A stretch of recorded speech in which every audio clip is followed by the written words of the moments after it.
Good day, ma'am. We are Group 6 and we are the team Diskaya. Here are the members: Tadena Jade Rogel, Banag John Romel, Casanova Sean Rafael, Manito Jairo T, Oralio Michael, and Navales Gabriel Miles. So let's start.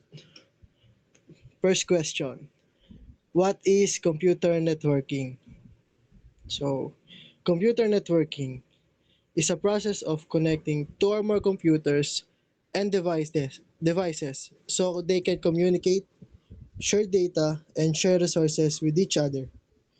Through a computer network, devices can exchange information, access the internet, and share files, use printers, send emails, and run online applications. So these connections can be made using wired connections like Ethernet cables or wireless connections like Wi-Fi's. So to sum up, computer networking allows computers and devices to work together instead of operating alone, making communication faster and more efficient in homes, schools, businesses, and across the world. Asus Predator laptop.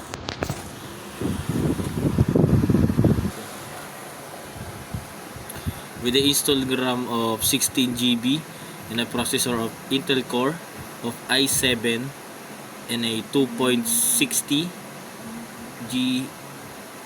GHz and a graphic card of 4 GB with a storage of 1.38 terabytes.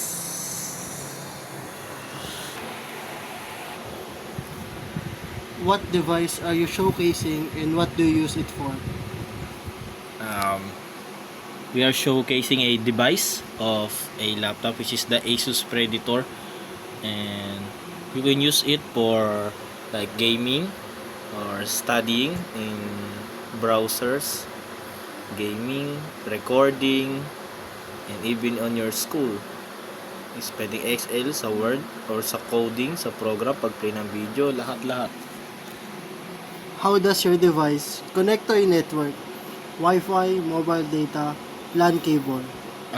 The device, kinoconnect po siya sa Wi-Fi, which is makikita nyo sa settings sa baba. Sorry, ayun naman na nakakonect siya sa Wi-Fi na may pangalan na NAV Wi-Fi. Does it use LAN, WAN, or the internet? Explain briefly.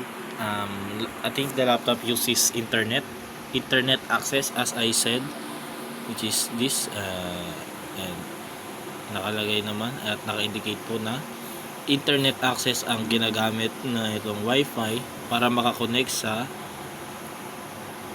ating internet industry sa kay mga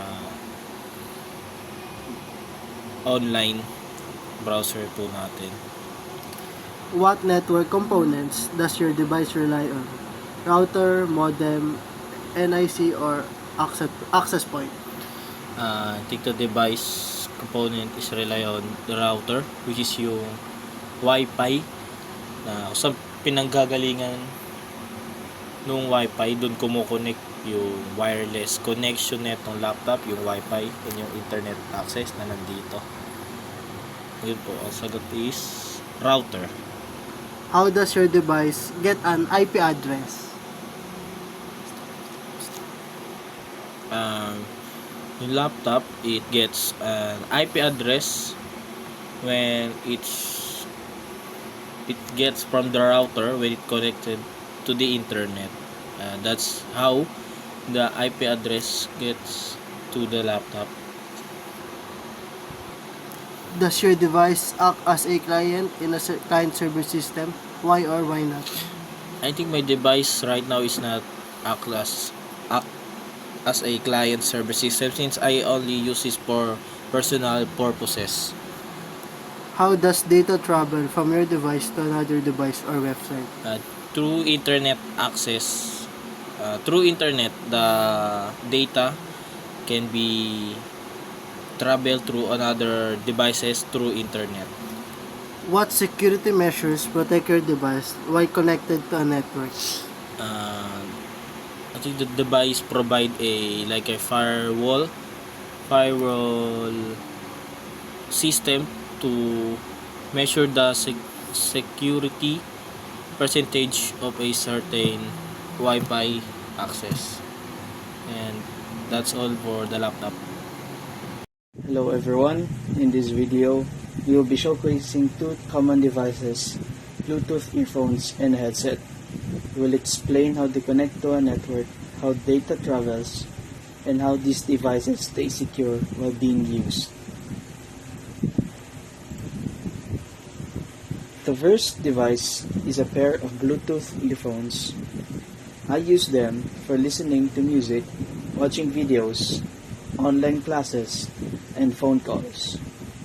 These earphones connect to my smartphone using Bluetooth, which is a short-range wireless network technology. They do not use Wi-Fi or mobile data directly. The Bluetooth earphones do not connect to LAN, WAN, or the internet on their own. Instead, my phone handles the internet connection and sends audio data to the earphones. The main components involved are the Bluetooth radio in the earphones, the Bluetooth adapter or NIC in the phone, and the phone's operating system. Bluetooth earphones do not receive an IP address because Bluetooth does not use IP networking. The phones acts as the client and sends data to the earphones, which receive and play the sound. Second device is a headset, which includes headphones and a microphone. I use it for online meetings, gaming, voice calls, and virtual classes. This headset connects to my computer using either a USB or Bluetooth, depending on the model. When connected to a computer, the device indirectly uses the internet through the computer's network connection. The headset relies on network components such as the computer's network interface card, the router, modem, and access point to communicate online. Like Bluetooth earphones, the headset itself does not get an IP address. The computer receives the IP address from the router through DHCP, and the headset simply sends and receives audio data.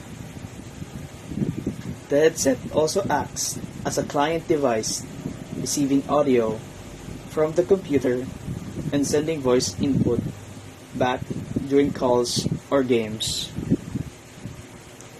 Data such as voice or music travels from online servers to the computer or phone. Then in small data packets, the earphones or headset, security is ensured through Bluetooth encryption, device pairing, secure system settings, and protected through internet connections like HTTPS. In conclusion, both Bluetooth earphones and headsets show how everyday devices rely on networking to function efficiently. So hello everyone. Today, I'll show you how my wireless mouse and wireless earbuds work in terms of network using my simple workstation. So here are my devices. So, my wireless mouse and my wireless earbuds.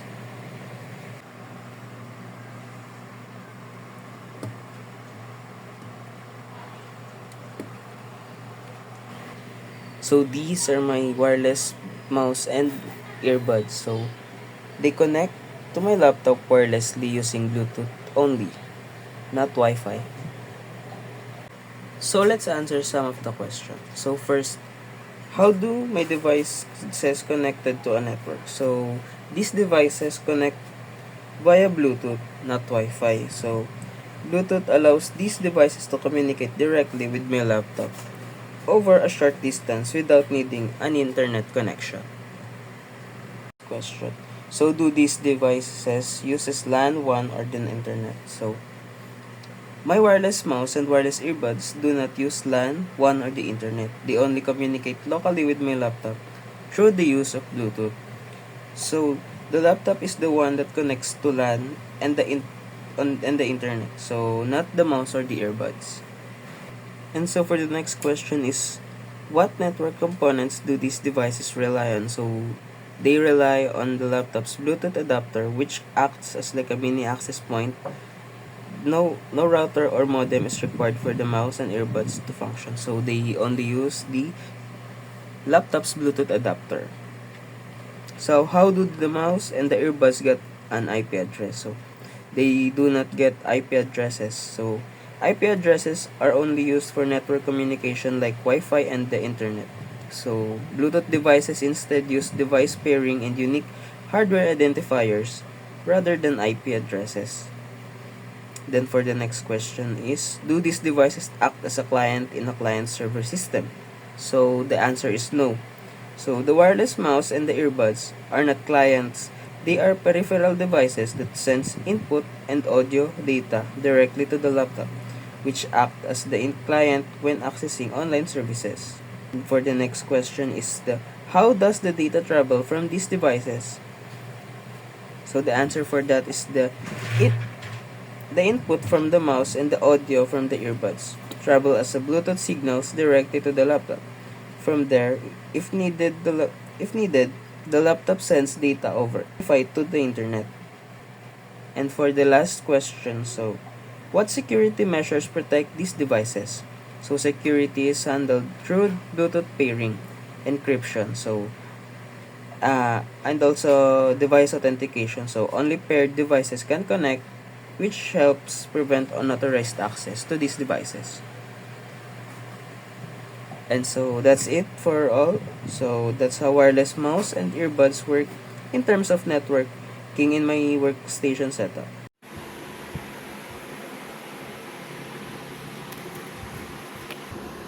What device are you showcasing and what do you use it for? The device I'm showcasing is called earphones, and we use it for the input sounds. How does your device connect to a network? No, it does not connect on a network. Does it use LAN, WAN, or the internet? No, it doesn't use anything. What network components does your device rely on? Nothing. How does your device get an IP address? Doesn't have or get an IP address. Does your device act as a client in a client server system? No, because we just use it for earphone sounds, and we just connect it on the earphones port, headphones port. How does data travel? Natatawa ako po. How does data travel from your device to another device or website? No, it doesn't travel. What security measures protect your device while connected to a network? No, it doesn't have any security measures, but we just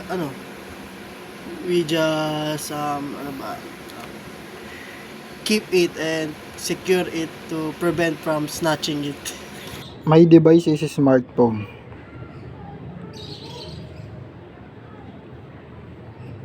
Are the games, and we can also see the connection settings, connection, Wi-Fi, Bluetooth, and other apps in the social media.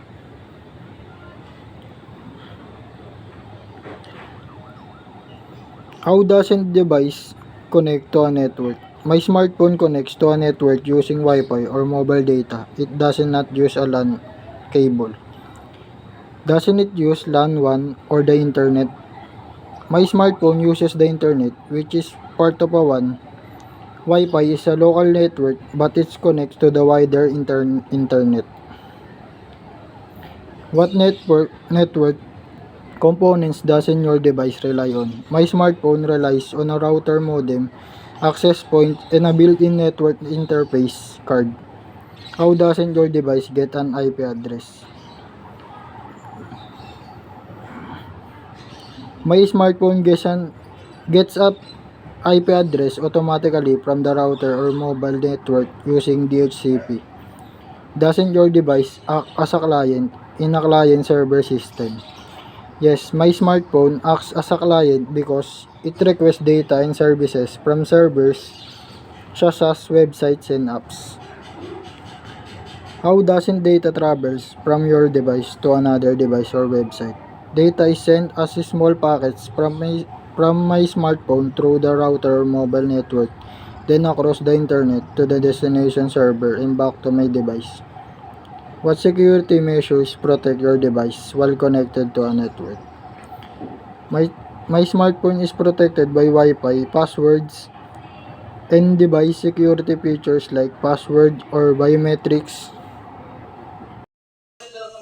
Good day everyone, so my name is Jadriel Padana and today I'm going to show you the device that I chose.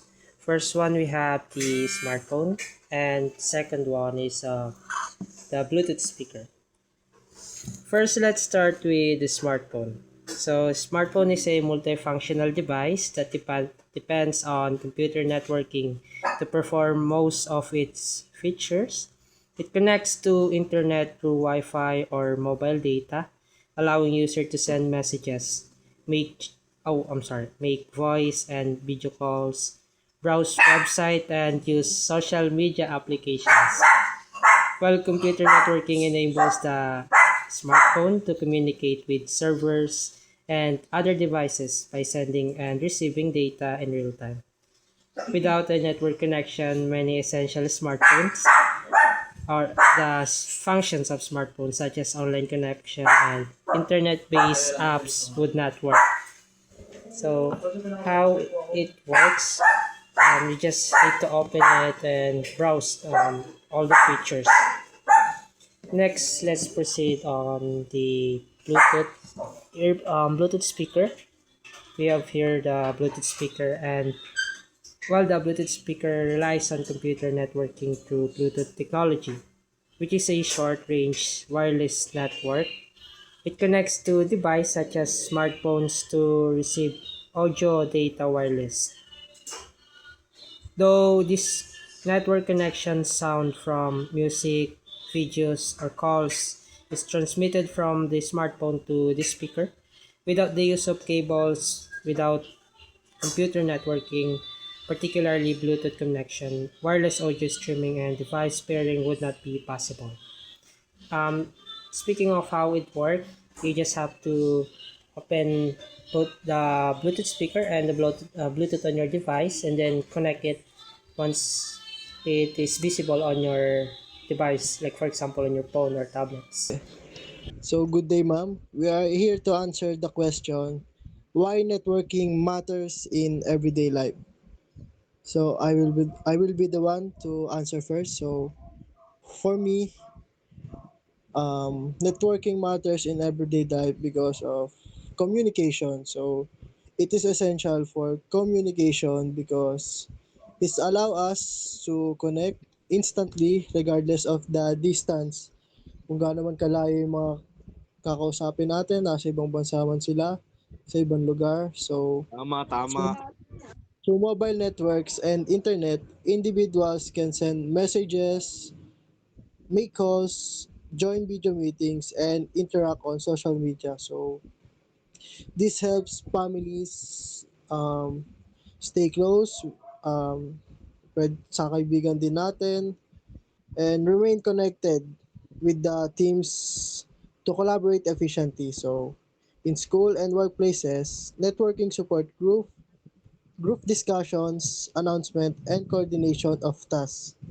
So without networking, communication would be slower and limited. So overall, networking makes communication faster, easier, and more reliable, helping people maintain relationships and work together effectively in daily life. So that's for me. So, Sir Yeah, John Rodel, and to why access to networking matters in everyday life information. for you? To access to information networking provides a quick and easy access to information that people need every day. Through the internet, individuals can search for answers, read news, watch tutorials, and learn new skills. Students rely on networking for like research and the LSM, which is the online learning, while workers used to stay update in their field. Important information such as the weather alerts, public announcement, and also the health update is also shared through networks. Because of networking, information is available anytime and anywhere, helping people make informed decisions and stay knowledgeable in their daily lives.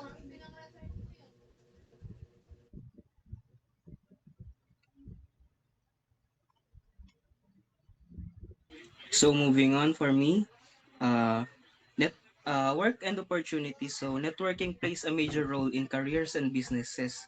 So opportunities come. So it helps people connect with employers, colleagues, and clients, and professionals through online platforms and personal contacts. So many jobs and opportunities are found through recommendations and connections rather than advertisements alone.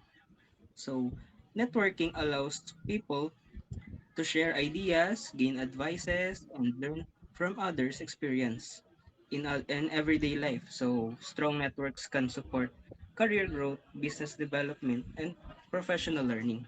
So by building the connections, people increase their chance of success and long-term career stability. Daily convenience. Networking makes daily tasks more convenient and efficient. Activities such as online banking, mobile payments, shopping, booking, transportation, and paying bills all depend on network system instead of going out and waiting in lines. People can complete tasks quickly using their phones or computers. Services like food delivery, appointments, and digital customer support are also possible because of networking.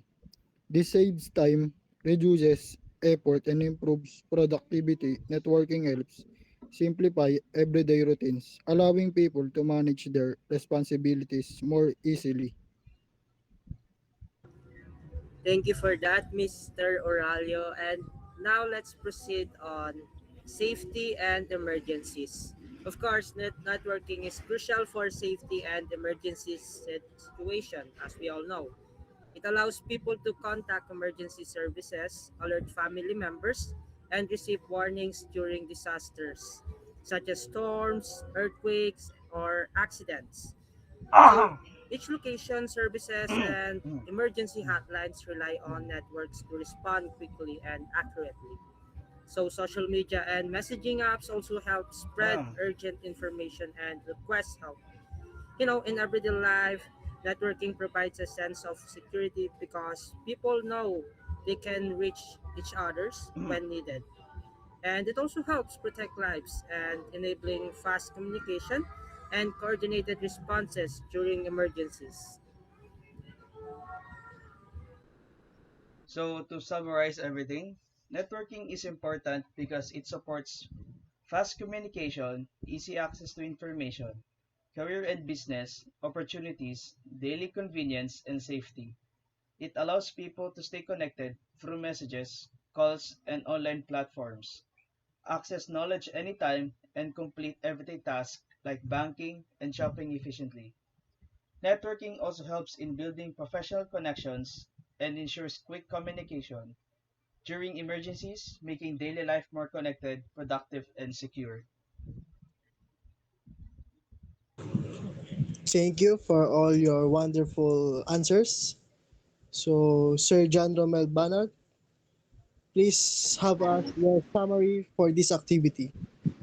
Yes, yes. I think in conclusion, This performance task, our last performance task in networking, to show how computer networking plays an important role in the device we use every day by presenting real life devices such as smartphones, laptops, and other network enabled gadgets. We were able to explain how these devices rely on networks to communicate, share data, and access online services.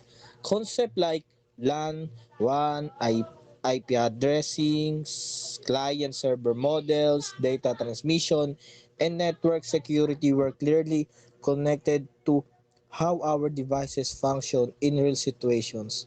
This activity really helped us understand that networking is not just a technical concept but a vital part of modern life, enabling communication, our productivity, and entertainment.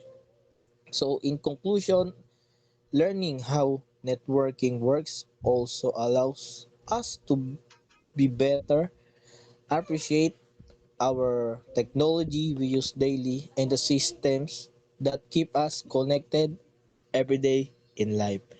And that's all for our activity. Thank you, Mambunag. So, Thank you for that. Thank you.